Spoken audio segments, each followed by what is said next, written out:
گرونه میشه میگفتم چاسی شده مثلا.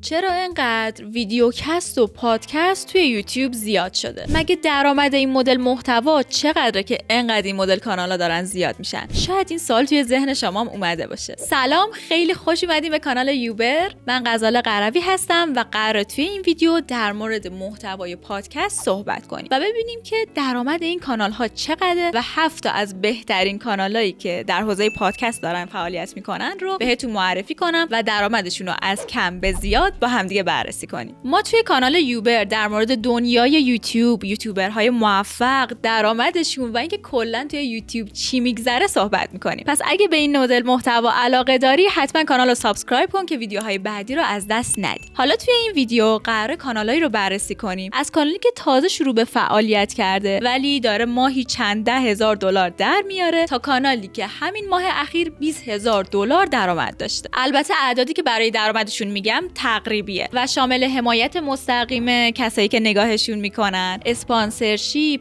و کسر کارمزد شرکت‌های واسطه نمیشه. پس اینو هم در نظر داشته باشید. در کل این ویدیو میتونه الهام بخش باشه اگه به این مدل محتواها علاقه دارین یا اگه صرفاً کنجکاوین که بدونین این مدل کانال‌ها چقدر درآمد دارن. خب بریم سراغ لیستمون. هفتمین کانال لیستمون کانالیه که مال سهیل سلباست. سهیل سلبا رو ممکنه خیلیاتون بشناسین و جدیداً تصمیم گرفته یک کانالی بزنه که مخصوص ویدیوکست باشه و اسم این کانال رو هم بشینیم گذاشته. خود سهیل سلبا یکی از یوتیوبرهاییه که در حوزه سرگرمی داره فعالیت میکنه و فضای همین مدل ویدیوهای ویدیوکستش رو هم توی همون حوزه نگه داشته، یعنی گفتگوی صمیمی و خودمونی و راحت. این کانال تا الان فقط 2 تا ویدیو منتشر کرده ولی هر کدوم از این ویدیوها حداقل 100K ویو رو داشتن و توی همین 3 هفته اولی که این 2 تا ویدیو رو آپلود کرده بالای 360K ویو گرفته و مدت زمان هر ویدیو هم 45 دقیقه است حدوداً که این مدت زمان برای ویدیوهای یوتیوب عدد بالاییه و میشه یه عالمه تبلیغ بینش باشه و درآمد یوتیوبر رو هم خیلی زیاد میکنه. پس برسیم به بخشی که احتمالاً به خاطرش کلیک کردی روی این ویدیو، یعنی درآمد این کانال از این 2 تا ویدیو. درآمد ماه اخیر کانال بشینیم حدود 2000 دلاره که به نرخ تومان امروز میشه 230 میلیون تومان، یعنی 230 میلیون تومان فقط از 2 تا ویدیو. پس ببینین میشه اگر یوتیوبر شناخته شده باشه یا کلا فرد سلبریتی که از قبل مخاطب باهاش آشنا باشه ویدیویی بذاره توی یوتیوب و با اینکه تعداد ویدیوی کمی بذاره بتونه به درآمدهای خیلی بالایی برسه که خب این عددم خیلی قابل توجهه برای کانالی که تازه تأسیس شده. بریم سراغ کانال ششم. کانال ششم کانال مورخه که حدوداً 3 ساله داره توی یوتیوب فعالیت میکنه و در مورد اطلاعات تاریخی ویدیو میذاره و از اونجایی که با یک لحن جذاب اینا رو بازگو میکنه مخاطبای خاص خودش رو هم پیدا کرده و ویوهای خوبی داره. این کانال که گویندش آقای احمد هاشمیه تا الان حدود 200,000 تا سابسکرایبر داره و حدوداً هم 500 تا ویدیو توی کانالشون منتشر کردن. توی این 3 سال مجموعاً از همه ویدیوهاش بیشتر از 61 میلیون بازدید داشته. اینم بگم که جالب 3 سال پیش که تازه محتواشو شروع کرده بود با ویدیوهای 13-14 دقیقه‌ای کانالو شروع کرده بود ولی الان داره ویدیوهای طولانی تری میذاره، بالای 1 ساعت میذاره و اتفاقا مخاطب هم میبینه و براش جذابه. و اما درآمد این کانال توی ماه اخیر چیزی حدود 2500 دلار بوده که به نرخ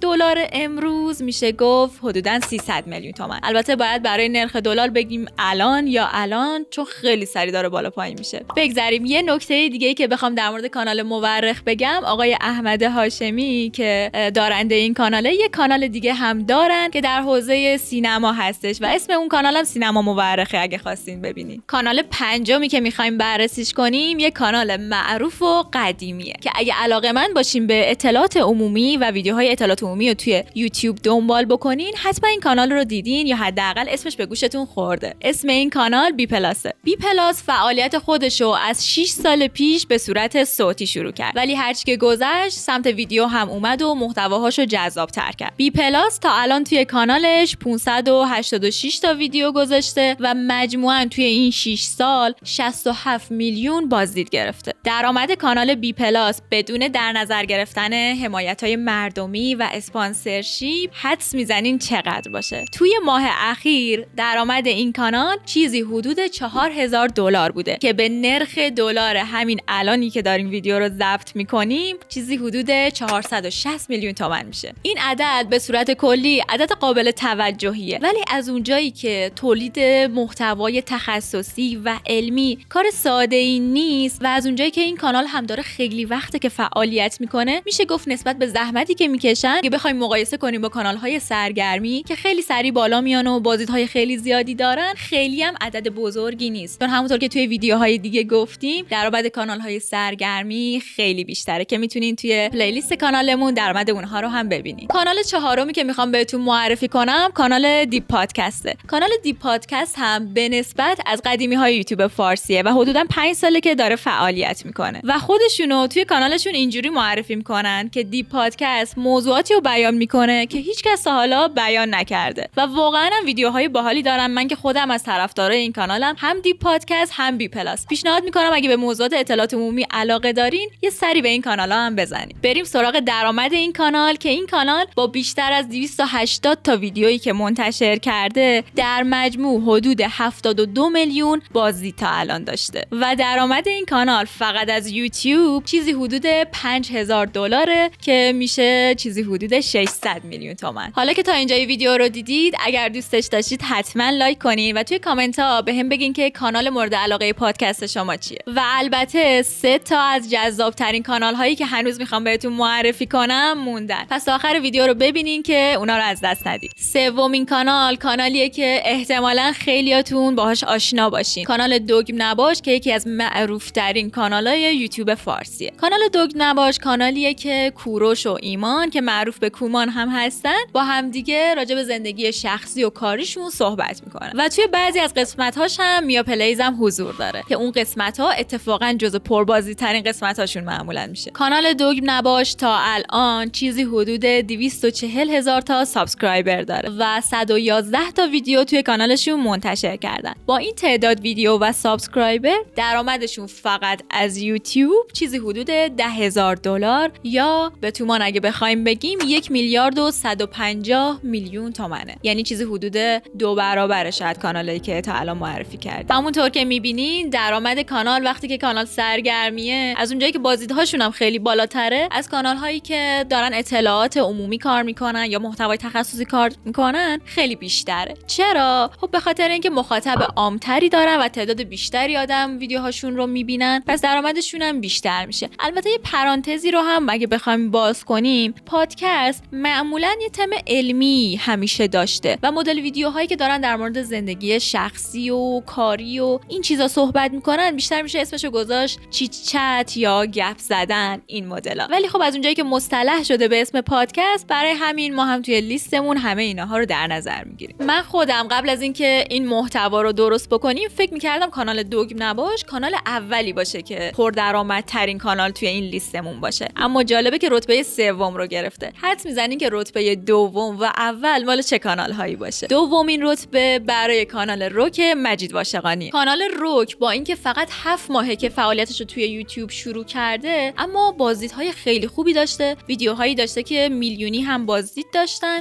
و با لوح نقره‌ای و 100,000 تایی شدن هم فاصله ای نداره. اینطور که می‌بینید روک یک ویدیوکست گفتگو محوره که با کسایی که خیلیامون میشناسیم مصاحبه میکنه و از اونجایی که دست میذاره رو حاشیه‌هایی که مردم بهشون علاقه دارن و راجبشون کنجکاون، همین باعث میشه که ویدیوهاش وایرال بشه. توی اینستاگرام خیلیا از تیکه های ویدیوهای روک میذارن و همین باعث میشه که خیلیا بیان توی یوتیوب و ویدیوهای این کانال رو ببینن و بازدیدهاش بالا بره و درآمدش هم زیاد بشه. و البته این کانال با همون ویدیوی اولش که مصاحبه با بهار افشاری بود، تکون و بازدید خیلی بالایی گرفت و سریع هم مانیتایز شد با همون ویدیو و تا الان هم 34 تا ویدیو منتشر کرده که مجموع بازدید ویدیوهاش از ابتدای کانالش تا الان چیزی حدود 10 میلیونه و درآمد این کانال هم توی ماه اخیر فقط از یوتیوب بدون در نظر گرفتن اسپانسرشیپ یا کمک‌های مردمی، چون همونطور که میدونید ویدیوهای رک مجید واشقانی اکثرا اسپانسر هم دارن که از اون هم درآمد خیلی خوبی حتما دارن، ولی فقط از یوتیوب اگه بخوایم در نظر بگیریم درآمد این کانال 11500 دلار تخمین میزنیم که اگه بخوایم به تومن هم بگیم میشه چیزی حدود 1 میلیارد و 300 میلیون تومن. نکته‌ای که لازمه دوباره تاکید کنم اینه که همه این درآمدها ماهانه هستن و با توجه به فعالیتی که تا الان دارن تخمین زدیم و درآمد ماه اخیرشون رو در واقع دارم بهتون میگم. و اما اولین کانال و پردرآمدترین کانال لیستمون کانالی نیست جز کانال علیزیا به اسم بازیا. این کانال حدوداً 2 ساله که داره توی یوتیوب فعالیت میکنه و با آدمای مشهور مثل رپرها یا سلبریتی ها و البته معروف های یوتیوب هم مصاحبه کرده. به نظر من راز موفقیت این کانال که تونسته بازدیدهای خیلی خوبی رو تا الان توی یوتیوب بگیره اینه که مهمونهاشو خیلی دقیق و حساب شده انتخاب میکنه. از ویتو گرفته که تونسته خیلی از مخاطبای نسل زد رو به خودش جذب کنه تا حسین توهی که خیلی از قدیمی ها و حتی جدیدهایی که توی یوتیوب دارن ویدیوها رو نگاه میکنن دوستش دارن و میخوان حرفاشو بشنون و همین هم باعث شده که چندین ویدیو میلیونی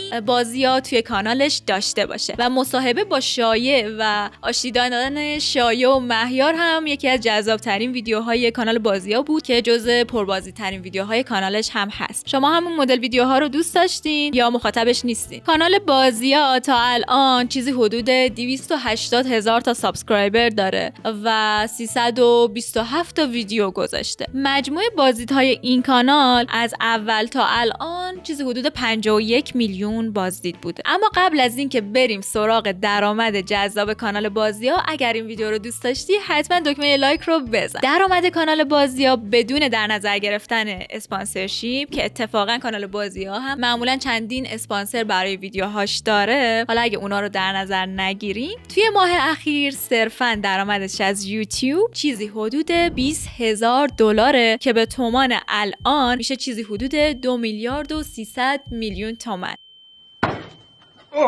عدد قابل توجهیه واقعا. شما هم به محتوای پادکست علاقه دارین؟ این مدل محتوا رو دنبال میکنین یا اینکه خودتون بخواین یه روزی پادکست داشته باشین؟ اگه بخواین خودتون یه روزی پادکست داشته باشین چه موضوعی رو انتخاب میکنین؟ توی کامنت ها حتما بهمون بگین و برای دیدن ویدیوهای بعدی دکمه سابسکرایب رو هم بزنید.